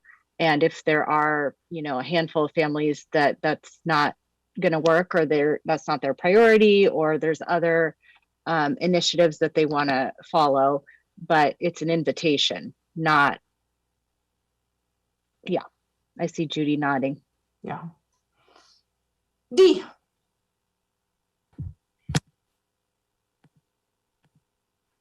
Sorry, I just wanted to take a minute to just, during our small focus group, Spanish group, Jennifer, who's the principal at a co-located DLI program, had made an important point that I just don't want to get lost in the shuffle because I think someone had said earlier that it's important to remember that the kids that are in the DLI programs are neighborhood kids, and they are kids from these neighborhoods. They're not sort of coming from across the city or other places. They're just neighborhood families that have chosen a different learning option within the main option. And, Jennifer did a really nice job of reminding us last week that part of what we had talked about in phase one, and also just in general what the purpose of these DLI programs is that they're social justice programs that are targeted to help underserved populations within our cluster. And I just don't want to forget, as we talk about the placement, they certainly should not overshadow the health of a neighborhood school, but they are here with a purpose and intent overall, and they serve a purpose in the district. And I just don't want that to get lost in this discussion. Thanks, Dee. Alyssa. I just want to say that my problem with D1 is that the other, like Harmony and Ellie, that have spoken up about the kids who are not in DLI. I mean, I do understand the purpose of DLI is social justice, and I'm behind that, but there are many children who are, not native speakers and are not in it for the purpose of social justice, and many children are shut out because they would, like Jennifer mentioned, many families would opt in for the opportunity to have their children learn a second language. And when you have these lottery programs, it creates some sort of inequity. So I do think that,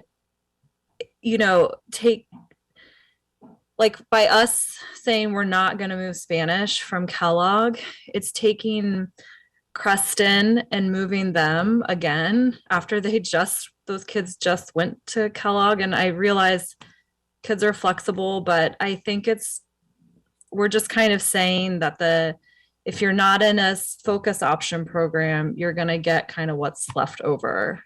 And I just would like to remind folks that there are a lot of families who probably would be in focus option programs if there was a spot for them. So that's my 2 cents. And I think that this is difficult because it's pitting the communities against each other. And it's just really unfortunate, I think, to to be at this place. Thank you, Alyssa. Jennifer. Yeah, thank you. I just wanted to kind of mention the comment that Dee was talking to, you know, as a white woman and a person who has worked in these programs, specifically Spanish DLI, I just want to surface the layer of systematic racism that we're up against all the time. And, you know, Portland has a history of segregating and redlining and moving communities of color to benefit power and whiteness. And I acknowledge that when we truly make decisions that are based on racial equity, it's really uncomfortable and it's really hard. And when 70% of the Spanish DLI students are BIPOC, native Spanish speakers, emergent bilinguals, who we as a system have underserved, I think we just need to kind of keep that on the table. Thank you, Jennifer. Okay. That might have been the way to end this conversation, Jennifer, just to keep us focused on where we indicated we were starting, right, on those ResJ goals. So with that being said, I think Judy has been voluntold, I think, to talk about kind of the next steps, homework associated with the conversations of boundaries, and where we go from here between now. I mean, there's different homework for different folks. We've talked already about the homework that Judy and Jed are going to do, but now talking a little bit about maybe some support that we can ask for from you between now and next Thursday. Ms. Brennan. Great. So we do have a slide, I think, that describes it, and there's a link that I think is going to go in the chat in a minute to a brief survey. And I just want to really acknowledge and appreciate how far you've come. And I know that we're not, nothing is finalized, but as a listener and learner from all of you, like the tensions, the trade-offs are becoming clearer. There's clarity within them. And remember, our ultimate decision makers are our board, and we're ultimately accountable to our community. And they will have better understanding of what's at stake from these hard conversations that you're having, because they bring to light like the essence of it. It takes a lot to get there, and I'm so grateful that you do that on these Thursday nights. Thinking about the communities that you live within and the streets that you cross. I had the privilege of being in Southeast yesterday for a couple hours, saw some of you, dropped off a few packets in different places, drove down streets, some paved, some unpaved, that I hadn't been down before. And what a great reminder to me of what's really needs to happen next. Judy? So to your ability, yeah. Sorry, you keep breaking up. Would you mind trying to turn off your video and seeing if we can get better audio that way from you? All right, try again. Okay, sorry about that. So what we're gonna ask you to do, can you hear me? We're asking you to review the boundary lines that you've been looking at in the D options. Just start there and give a sense of what do you like that's been adjusted, and mostly where do we need to do more work? Where do you want to do your next work on these boundary lines to make them more practical, to make them work better for communities, to make the enrollment more balanced? And there's the ways that we'd like you to share it. And I see a note in chat that folks would like to see that in a separate email. So I bet you can look for that tomorrow morning. Sorry for the technical issues. Yeah, I think you can put your camera back on, Judy. I'm not sure that it helped a little bit, but you were You were 90% there, at least for me. In the beginning, you were pretty crackly, but we picked you up. To reiterate, there's been a link that has been shared in the chat. There will be an email probably in your inbox tomorrow with the specific homework assignment, but really trying to look at, now we are talking about boundaries and neighborhoods. So we want you to examine those as they appear in C and D options. I think the base boundary lines were the same for both of those. And then share any thoughts you have around that on Discord in the channel that will be linked. Okay. Dr. O, will you close us out for the evening? Well, once again, I do want to thank everybody for all their participation tonight. The conversations were rich in my room. We could have spent another 30 minutes, discussing the D series. I actually like that name, the D series. Makes it feel like some kind of mysterious car or something. But it was great. It was nice to be able to look at the needs of our schools from a different perspective as well. And I know that while the D series proposals generated some more questions, it also moves us a lot closer to our final decision on where we want to have our co-located programs, our whole school programs, and also our neighborhood programs. So like Karina said, we'll be looking at boundaries next. So please take some time to look at the different maps and to come up with what you think is ideal. We will again, of course, have conversations around those. I want to let you know that we do truly value your input. The feedback form is attached. Please give us your feedback. Your feedback is used to create and design sessions that meet your needs so that this is of value to you and it is productive. We also use your feedback to also determine what hasn't worked quite as well. So your feedback is incredibly important to us. That said, I want to thank everybody again for their participation, for their commitment to this process.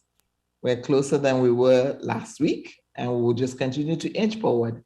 Have an awesome night. Stay safe, drive safe, and we'll see you next week. Thank you, everyone. Be well.